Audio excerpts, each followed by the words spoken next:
Hi hello అందరికీ welcome to Lasya అభిరుచులు.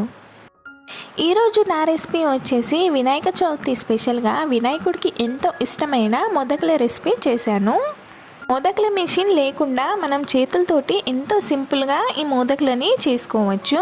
చాలా తక్కువ టైంలోనే ఈ మోదకులు అనేది రెడీ అయిపోతాయి. వీడియో మొత్తం చూశాక మీరే అంటాడు మోదకులు చేయడం ఇంత సింపులా అని. మహారాష్ట్ర ఫేమస్ అయిన ఈ మోదక్ రెసిపీ 2 టైప్స్గా ఎలా చేయాలో ఈ వీడియోలో చూపిస్తాను.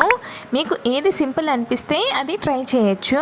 మీరు ఎలా చేసినా ఈ మోదక్ రెసిపీ పర్ఫెక్ట్గా కుదురుతుంది. ముందుగా రెసిపీ చూసే ముందు ప్లీజ్ నా వీడియోని లైక్ చేయండి, అలాగే నా ఛానల్ని సబ్స్క్రైబ్ చేసుకోండి. ముందుగా మనం మోదకుల కోసం స్టఫింగ్ని ప్రిపేర్ చేసుకుందాం. స్టవ్ మీద ఒక మందపాటి కడాయి పెట్టుకొని అందులోకి 2 కప్పుల పచ్చి కొబ్బరిని వేసుకొని 1 నిమిషం పాటు వేయించుకోవాలి. మీ దగ్గర పచ్చి కొబ్బరి లేకపోతే వెండి కొబ్బరినైనా వాడుకోవచ్చు. అది కాస్త ఫ్రై అయ్యాక 1 కప్పు తురుముకున్న బెల్లం వేసుకోవాలి. ఈ బెల్లం అంతా కరిగిపోయి కొబ్బరిలో మిక్స్ అయ్యేంత వరకు ఇలా కలుపుతూనే ఉండాలి. 2 నిమిషాల్లోనే బెల్లం అనేది పూర్తిగా కరిగిపోయి ఇలా కొబ్బరిలో చక్కగా మిక్స్ అయిపోతుంది. ఇప్పుడు ఇందులోకి ఫ్లేవర్ కోసం 1 పావు టీ స్పూన్ అంతా యాలకుల పొడి, అలాగే 1 టీ స్పూన్ అంతా నెయ్యిని కూడా యాడ్ చేసుకోవాలి. మీకు నెయ్యి ఇష్టం లేకపోతే స్కిప్ చేసైనా చేయొచ్చు.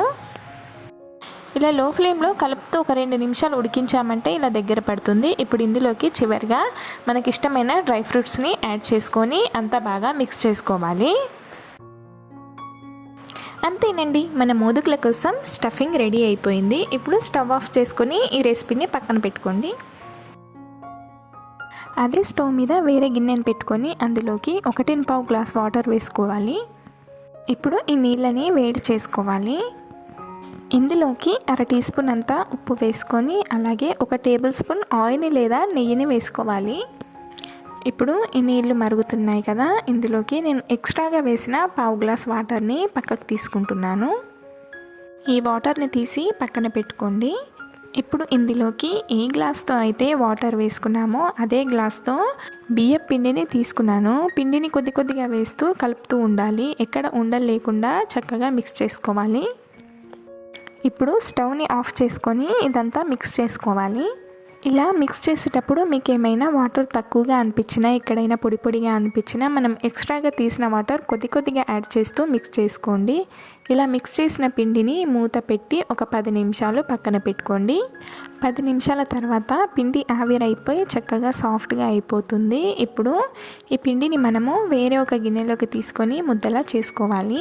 ఇందులోకి 1 టేబుల్ స్పూన్ అంతా నూనెని వేసుకుంటున్నాను. ఎందుకంటే నేను ఫస్ట్ వాటర్లో ఆయిల్ కానీ నెయ్యిని కానీ యాడ్ చేయలేదు కాబట్టి ఇప్పుడు వేస్తున్నాను. ఇదంతా ఇలా ఒక గ్లాస్తో ఒత్తుకున్నామంటే పిండి అనేది చాలా సాఫ్ట్గా చపాతీ ముద్దలా రెడీ అవుతుంది.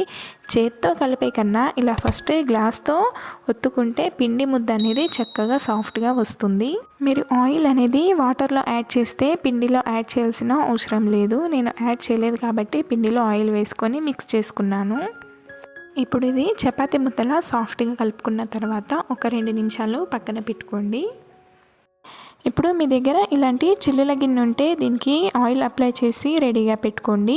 మీ దగ్గర చిల్లుల గిన్నె లేకపోతే మీరు ఇడ్లీ కుక్కర్లో అయినా ఈ మోదకులని ఆవిరి చేసుకోవచ్చు. నేనైతే ఇందులోనే ఆవిరి చేస్తున్నాను. దీంతోపాటు మనం మోదకులకు చేసిన స్టఫింగ్ కూడా రెడీగా పక్కన పెట్టుకోండి.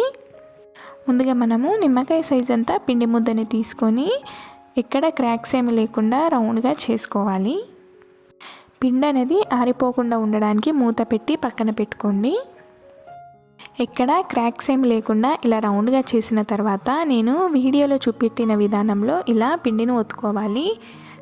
ఇలా ఒత్తుకునేటప్పుడు పిండి కాస్త చేతికి అంటుకున్నట్టు అనిపించినా లేదా క్రాక్స్ ఏమైనా వచ్చినా చేతికి వాటర్ని కాస్త అప్లై చేస్తూ ఇలా చపాతీలా సన్నగా చేసుకోవాలి.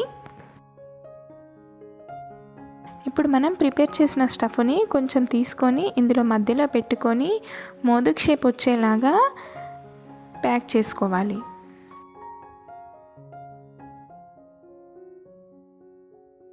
మోదక్లా ఇలా రెడీ చేసుకున్న తర్వాత ఇప్పుడు దీనికి మనము సైడ్కి కత్తితో ఇలా ఘాట్లు పెట్టామంటే పర్ఫెక్ట్గా మోదక్ రెడీ అయిపోతుంది. మోదక్ మౌల్డ్ లేకపోయినా మనం చేతిలోనే ఈజీగా ఇలా మోదక్ని చేసుకోవచ్చు.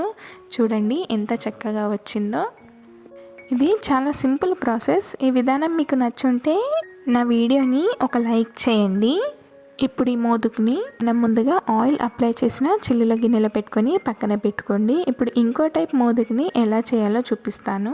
ముందుగా చూపెట్టిన విధానంలోనే మనము పిండిని చపాతీలా చేసుకొని అందులో స్టఫ్ని పెట్టుకొని ఇలా ఒక్కొక్కటిగా మడత పెట్టినట్టు చూడండి. నేను వీడియోలో చూపెట్టిన విధానంలో ఒకదాని మీద ఒకటి ఇలా మడత పెట్టినట్టు అతికించుకోవాలి. ఇలా చుట్టూ అంతా ఇలా అతికించుకున్న తర్వాత పైన భాగంలో కొద్దిగా లాగినట్టు చేసి ప్యాక్ చేసుకోవాలి. ఇది కూడా మోదుక్ షేప్ వచ్చింది. మీకు ఇందులో ఏ మోదుక్ షేప్ ఈజీగా అనిపించిందో కామెంట్ చేయండి.